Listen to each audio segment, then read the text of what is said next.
fit घटेको 75 37 अगाडि नै दुईटा घटेरै हुने रहेछ क्या ए दुईपट्टि बाटै नगरे पनि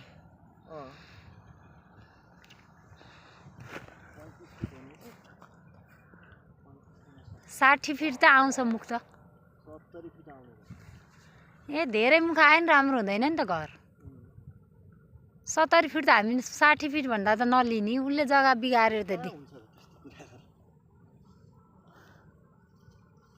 अब यो नाला पनि त कटाएर दिनुपर्छ होला नि के हो यो 70 भने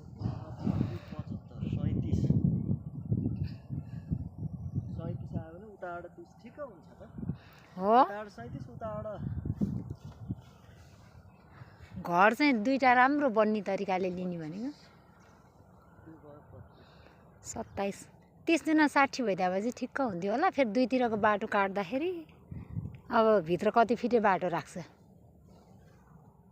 उसले अब कसरी काट्छ जग्गा त बिगार्न मिलेन है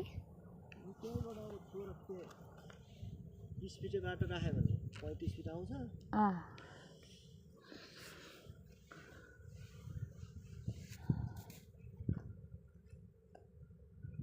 तत्काल घर बनाउनलाई भइहाल्ने खालको जस्तो चाहिँ यही रहेछ त्यो भन्दा चाहिँ अब पछि त त्यो राम्रै होला अहिले तत्काल चाहिँ यही त्यति खोइ घर त छैन त्यही पनि घर बनाइहाल्नु भन्दा यहाँ मिलको छेउ काभ्रेली मिल भनेपछि चाहिँ अलि थाहा हुने ठाउँ है त्यही हो अब वाल त दुवैपट्टि त लाएर नि छ त यहाँ मात्रै यहाँ पुरी अनि त यहाँ ए उता यता नि वाल त ला रहेछ वहाँदेखि नै ला हो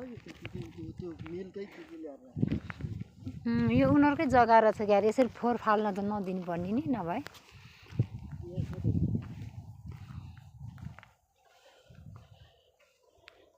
ए वाल दुवैपट्टि ला रहेछ हो यो नापेर अहिले 20 फिटे रहेछ बुढो यहाँदेखि यहाँसम्म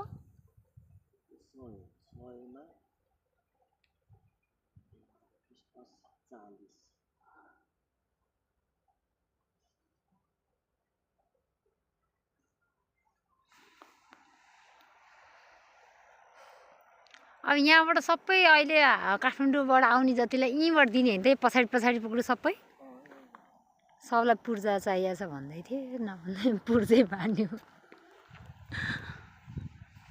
जग्गै नहेर पूर्जा भए पाएपछि तराईको जग्गाको पूर्जा पाए नि हुने रहेछ काठमाडौँ भन्ने मान्छेलाई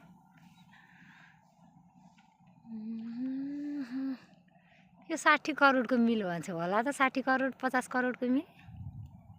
रमाले त्यही भन्दै थिए